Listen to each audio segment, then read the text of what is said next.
우리나라 사람이 지나치게 자주 쓰는 대표적인 표현 중 하나가 바로 죽겠다라는 단식입니다. 툭 하면 장사가 안 돼서 죽겠다, 매일 술 먹고 들어오는 남편 때문에 죽겠다, 자식이 속을 썩여서 죽겠다라는 말부터 시작해서 힘들어 죽겠다, 피곤해서 죽겠다 뿐 아니라 심지어는 심심해서 죽겠다라고까지 하니, 어쩌면 우리나라 사람 가운데 이 죽겠다라는 말을 단 한 번도 하지 않고 하루를 보낸 사람이 오히려 드물지 않을까 생각될 정도입니다. 더구나 나쁜 경우뿐 아니라 좋은 경우에도 이 죽겠다라는 말이 따라오는데, 예를 들면 배불러 죽겠다, 재미있어 죽겠다 등등 보기에 겨운 것까지도 죽겠다라고 말하는 것입니다. 물론 이런 경우에 하는 죽겠다라는 말은 아주 대단히라는 뜻을 과장법적으로 표현하는 것이겠지만, 하여튼 우리나라 사람이 이 말을 너무 자주 쓰는 경향이 있는 것만은 분명합니다. 사실 사람이 스스로 이래서는 못 살겠다, 이러다가는 죽을 수밖에 없겠다라고 말하는 것은 매우 심각하고도 극단적인 표현임에도 불구하고 우리는 이 말을 이렇게 너무나 흔히, 너무나 쉽게 쓰고 있는 것입니다. 그런데 오늘 본문에서 사도 바울은 이 죽겠다라는 말을 정말 진지하고도 심각하게, 그리고 실제로 무척 괴롭고 고통스러운 마음으로 쓰고 있습니다. 바로 본문 7장 24절의 오호라 나는 공고한 삶이로다, 이 사망의 몸에서 누가 나를 건져내랴 라는 애절한 장탄식입니다. 이게 공고한이란 말은 많은 고통을 당하는 비참한 혹은 파산 상태에 빠진 이란 뜻의 단어이며, 사망의 몸이란 죽음의 저주에 사로잡혀 있는 인생을 가리킵니다. 즉 이것은 문자 그대로 꼼짝없이 죽게 된 절망의 밑바닥에서 그야말로 아이고 죽겠다라고 땅이 꺼질 듯이 애고하면서 사람 살려라고 비명을 지르는 것이나 다름없습니다. 사도 바울은 도대체 왜 자기 자신을 두고 이처럼 오장이 뒤집히는 고통의 탄식을 내뱉게 된 것이겠습니까? 또한 그런 극단적인 좌절감에도 불구하고 결국에 가서는 그것을 극복할 수 있는 해결책은 과연 무엇이었습니까? 이 시간 저는 오직 예수 그리스도의 생명의 법만 해결해 줄 수 있는 인간의 가장 근본적이고도 고질적인 고통과 절망이 어디서 오는 것인지를 함께 상고해 보고자 합니다. 첫째로 사람은 본질적으로 죄에 속박된 전적 부패에 빠짐으로써 사망의 저주를 받게 되었습니다. 본문 14절부터 17절까지 함께 봉독하겠습니다. 우리가 율법은 신령한 줄 알거니와 나는 육신에 속하여 죄 아래에 팔렸도다. 내가 행하는 것을 내가 알지 못하노니 곧 내가 원하는 것을 행하지 아니하고 도리어 미워하는 것을 행함이라. 만일 내가 원하지 아니하는 그것을 행하면 내가 이로써 율법이 선한 것을 시인하노니 이제는 그것을 행하는 자가 내가 아니요 내 속에 거하는 죄니라. 아멘. 율법은 신령한 줄 알거니와 라는 말씀은 율법의 기원은 어디까지나 하나님께는 까다르게 그 율법 자체는 온전히 영적인 것이라는 의미입니다. 비록 예수 그리스도의 대속 사역으로 인해 사람의 율법의 저주로부터 해방받는 길이 활짝 열리긴 했지만, 죄를 죄라고 정죄하는 율법의 신령한 기능은 여전히 작동하고 있는 것입니다. 그래서 사도 바울은 곧이어서 나는 이라고 덧붙였습니다. 즉 문제는 바울을 정죄하는 율법에 있는 것이 아니라 율법에 의하여 정죄에 당할 수밖에 없는 바울 자신에게 있다는 뜻입니다. 그렇다면 율법에 비친 바울은 과연 어떤 존재였습니까? 그 점에 대해 사도 바울은 스스로 인정하기를 나는 육신에 속하여 죄 아래 팔렸도다 라고 했습니다.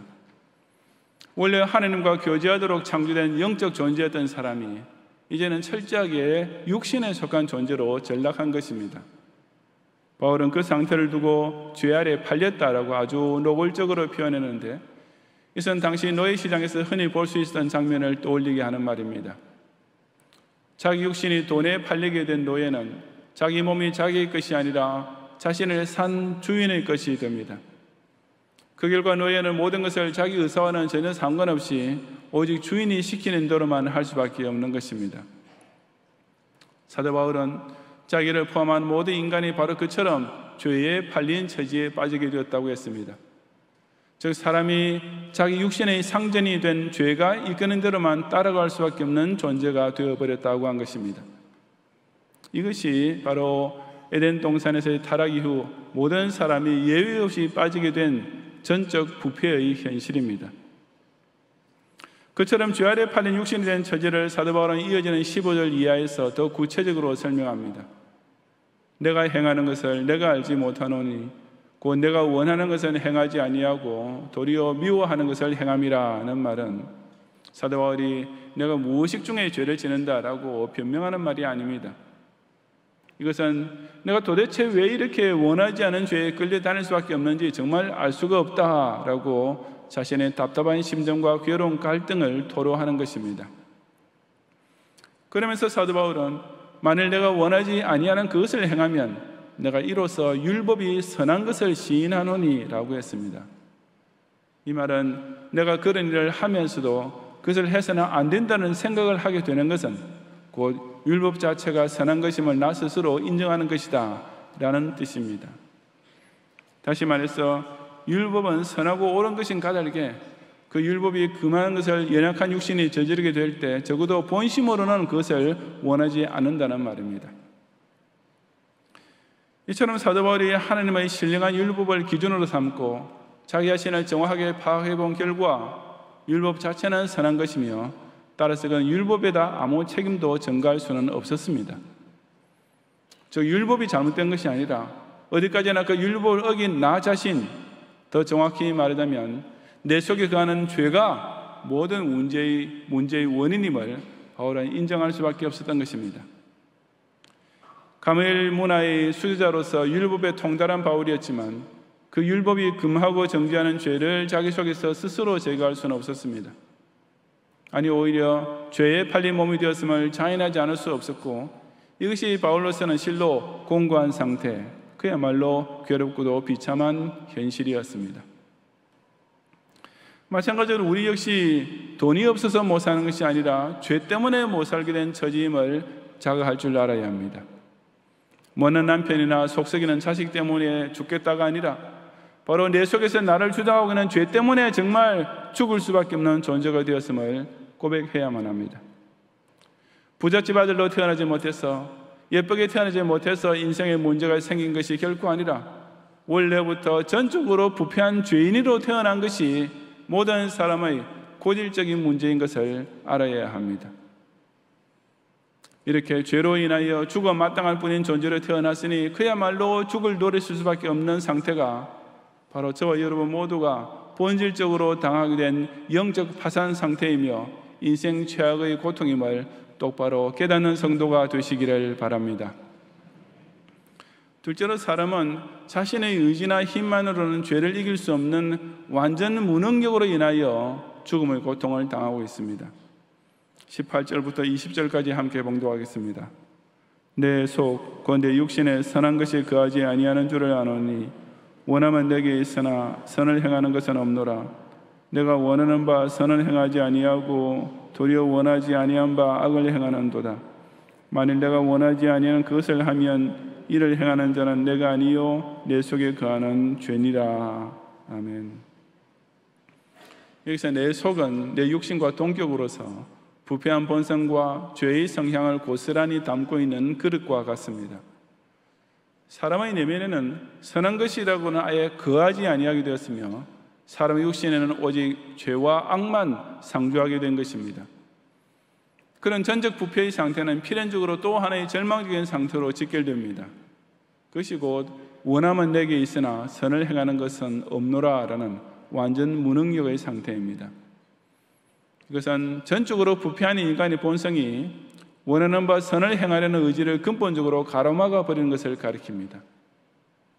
사도 바울은 자기가 이처럼 일방적으로 악만 행하려 하는 본성에 이끌리면서도 스스로 통제할 길 없는 무력감에 빠지게 된 원인이 무엇인 줄 잘 알고 있었습니다.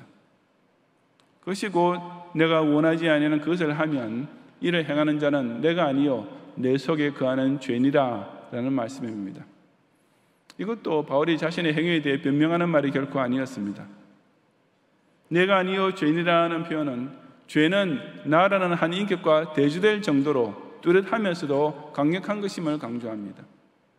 바로 그 죄가 사람을 완전히 지배하고 자유자재로 조종하게 되었습니다. 그러니 나라는 내 육신은 스스로 선을 행할 의지도 없고 선을 행할 능력도 전무할 수밖에 없는 것이 당연합니다. 즉 나는 내 속에 거하는 죄에 완전히 캐위업해 그것도 백전백패를 당할 수밖에 없는 처지가 된 것입니다. 사도 바울은 당대 최고의 지성인이었을 뿐 아니라 종교적 열성으로도 바리새인 중에서 단연 으뜸이었습니다. 그런데 그런 바울조차 스스로 죄를 상대하거나 해결할 길은 없었습니다. 분명히 선을 원하는 마음은 그에게 있었지만 실제로 나타나는 행함은 오직 악뿐이었습니다. 그러니 그야말로 미칠 지경이 아니었겠습니까? 적어도 죄에 대해서만큼은 사도 바울도 실로 완전 무능력 상태에서 어찌할 바를 모르고 있었던 것입니다. 세상에는 남다른 의지로서 자신의 나쁜 습관을 고치거나 과감한 결단력과 추진력으로서 자신의 인생을 향상시키는 사람이 있습니다. 작심삼일에 끝나는 대부분의 골초와는 달리 과감하게 담배를 완전히 끊어버리는 사람도 있고, 놀고 싶은 마음을 억누르고 밤잠을 줄이면서까지 책과 씨름하여 끝내 진학과 취업에 성공하는 사람이 있는 것입니다. 하지만 죄의 힘 앞에서는 그럴 수 있는 사람이 아무도 없습니다. 죄의 조종과 유혹을 거슬러 스스로 자신을 제어할 수 있는 사람은 이 세상에 단 한 명도 없는 것입니다. 왜냐하면 죄는 사람에게서 그야말로 필적할 길이 없는 상대이기 때문입니다. 사람은 그 어느 누구도 이 죄의 힘을 과소평가하고 자신의 의지를 과신할 수 없습니다. 죄는 사람의 양심의 힘, 선을 추구하고자 하는 마음, 윤리적인 정신, 도덕관념 혹은 새해의 각오 따위로 극복할 수 있는 만만한 상대가 결코 아닙니다. 즉 죄의 힘이란 세상의 그 어떤 성인이나 현자나 군자라는 사람도 자신의 의지나 결단력만으로는 절대로 이길 수 없는 천하무적의 힘인 것입니다. 사람이 이 사실을 깨닫게 되면 곧 죽을 맛을 보게 됩니다. 죄에 대해서는 백전백패할 수밖에 없는 자신의 완전 무능력은 정말 환장할 정도로 괴로운 일이 아닐 수 없기 때문입니다. 저와 여러분이 죄의 종이 됨으로써 우리 속에는 원래 하나님을 찾으려는 의지도 없었으며 찾을 수 있는 능력도 전무했다는 이 비참하고 엄연한 사실을 절실히 깨닫고 솔직히 인정하는 성도가 되시기를 바랍니다.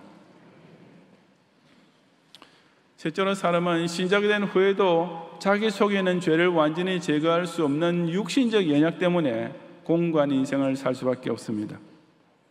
21절 이하 23절까지 함께 봉독하겠습니다. 그러므로 내가 한 법을 깨달았노니 곧 선을 행하기 원하는 나에게 악이 함께 있는 것이로다.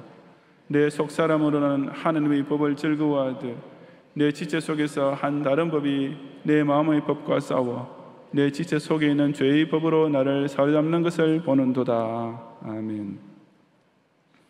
여기서 말하는 법이란 원칙 혹은 철칙이란 뜻으로 어쩔 수 없는 현실을 가리킵니다. 사도 바울이 깨달았던 한 법, 즉 자기 자신도 어쩔 수 없었던 엄연한 현실이 무엇이었습니까? 그것은 곧 선을 행하기 원하는 나에게 악이 함께 있는 것이었습니다. 더욱이 바울은 속사람으로는 하나님의 법을 즐거워하고 있었습니다. 하나님의 율법을 그저 속박이나 제재로 보지 않는 정도가 아니라 그 법이 가르치는 선을 기뻐하며 그것을 순종하고자 하는 적극적인 자세까지 가지고 있었던 것입니다. 그런데도 바울의 지체 속에서는 그처럼 하나님의 법을 즐거워하는 마음의 법과 그것을 대항하는 한 다른 법, 그 죄의 법이 날마다 싸움을 벌이고 있었습니다. 그것은 실로 치열한 내적 투쟁이긴 했지만 그 결과는 참으로 비참했습니다. 왜냐하면 그 싸움에서는 죄의 지배를 받는 철칙이 하나님을 순종하고자 하는 원칙을 항상 압도적으로 누르고 있었기 때문이었습니다. 사도 바울은 그 사실을 두고 죄의 법이 마음의 법과 싸워서 나를 사로잡는다라고 표현했습니다. 이 사로잡다라는 말은 군사 용어로서 포로로 잡다라는 뜻입니다. 즉 죄의 법이 그야말로 바울을 완전히 굴복시키고 가두어버린 것이며, 다른 말로 하자면 스스로 율법에 순종하는 데 실패함으로써 죄의 법에 꼼짝없이 갇히게 된 것입니다. 불신자에게는 이런 내적 투쟁 자체가 없습니다. 그들 속에는 오로지 죄의 법밖에 없으며 하나님의 법을 즐거워하는 마음은 아예 존재하지 않기 때문입니다. 반면에 중생받은 신자는 율법이 선하다는 사실을 깨닫고 그것을 즐거워하며 지키려는 마음의 법을 소유하게 됩니다. 바로 악을 미워하며 선을 사랑하는 속사람을 가지게 되는 것입니다. 하지만 바로 그 때문에 신자는 불신자 시절에는 겪지 못했던 큰 고통의 딜레마를 겪게 됩니다. 비록 예수 그리스도를 통한 구원의 확신을 얻게 되었지만 아담으로부터 물려받은 죄의 본성이 완전히 소멸된 것은 아니기 때문입니다. 즉, 그 죄의 영향력은 신자의 마음과 행동에도 여전히 강력하게 작동하고 있는 것입니다. 그 결과 신자들도 예전처럼 상습적이거나 의도적으로 행하지는 않지만 부지 중에 연약에 빠지고 실족하는 자범죄를 저지르게 됩니다. 예수님을 영접하기 전에는 그런 죄를 지어도 양심의 가책 같은 것을 느낄 줄 몰랐으니 당연히 우선 괴로울 일도 없었습니다. 하지만 이제는 이전과는 달리 죄의식이 생기기 때문에 자신의 범죄에 대해 스스로 엄청난 괴로움을 느끼게 됩니다. 이것이 바로 신자에게는 그야말로 곤고한 갈등과 고통이 될 수밖에 없는 것입니다.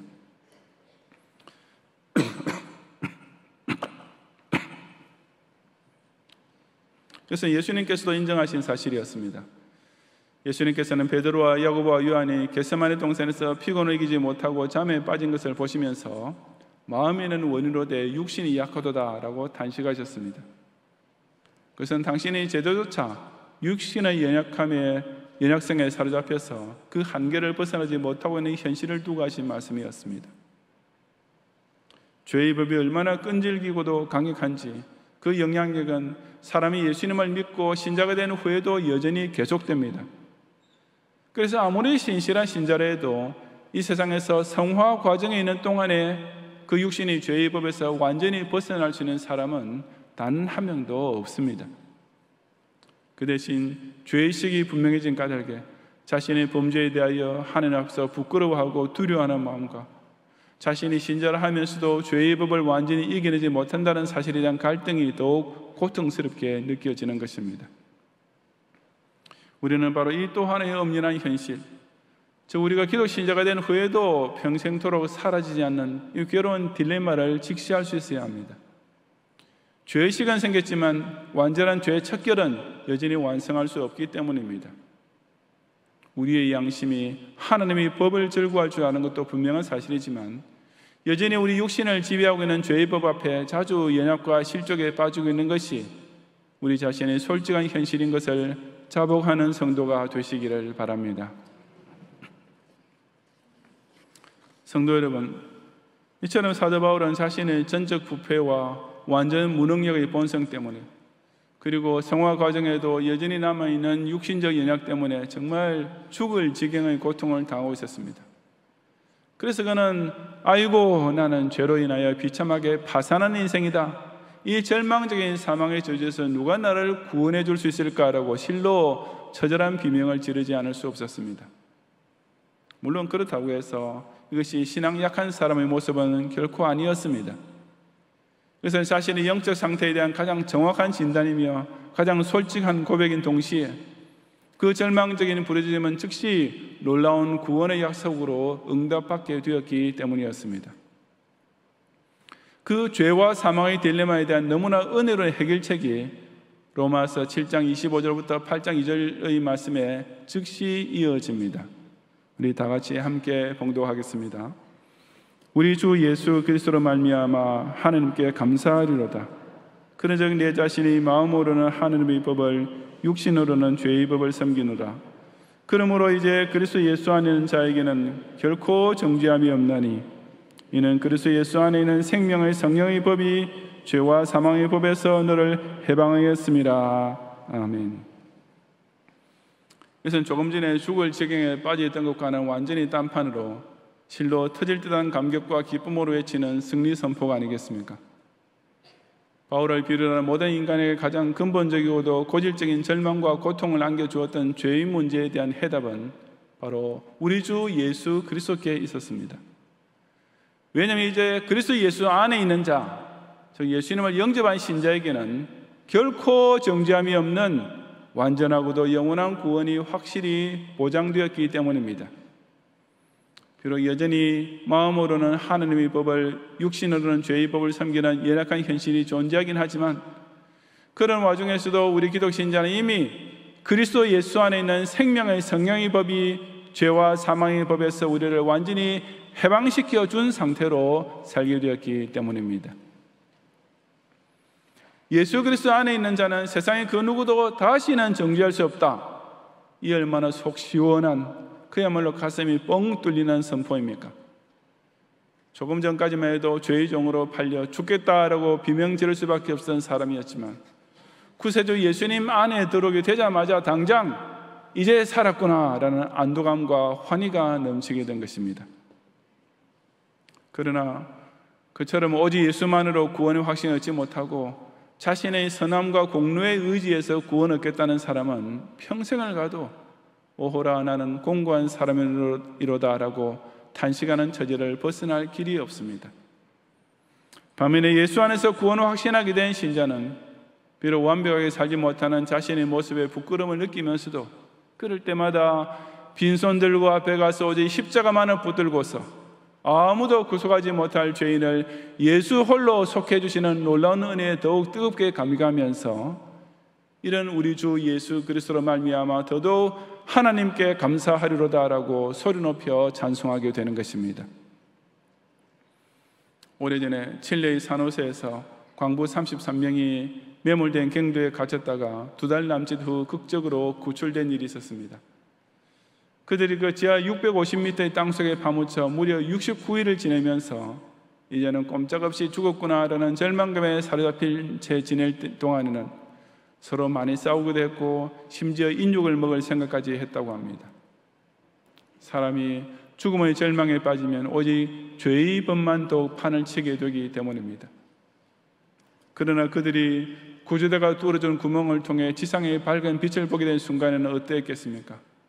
그야말로 이제 살았구나라는 희열과 감동만이 그 33명의 광부들의 마음속에 똑같이 가득 차게 되었으며 동시에 그 갱도 안에서 저질렀던 일들을 부끄럽게 여겼을 것입니다. 그들 스스로는 자신의 구원을 위해 아무것도 할 수 없었지만 그들을 살려내고자 하는 생명의 법이 바깥에서 작동됨으로써 결국 그런 기적의 구출을 성공시켰던 것입니다. 죄 아래에 팔리고 죄의 법에 사로잡혔던 저와 여러분은 아무리 자신의 구원을 위해 쉼없이 힘써도 오직 나는 이제 죽었구나라는 탄식과 함께 눈물 근심만 더 많아질 뿐이었습니다. 하지만 예수 안에 있는 생명의 법이 그처럼 죄와 사망의 무덤에 꼼짝 못하고 갇혀있는 우리를 해방시켜 줌으로써 그 절망적인 탄식은 한순간에 예수 안에 있는 나에게는 결코 정죄함이 없다라는 환희의 고백과 감사의 찬미로 바뀌게 되었습니다. 조금 전까지만 해도 사람 살려라고 비명을 지를 수밖에 없었던 우리에게 이제 살았구나라고 안도의 감동을 외치게 해주는 이 놀랍고 위대한 복음을 주신 예수 그리스도께 이 종교개혁의 달을 지내는 동안 더욱 뜨겁게 감사하며 소리 높여 찬송하는 성도가 되시기를 주님의 이름으로 축원합니다. 아멘.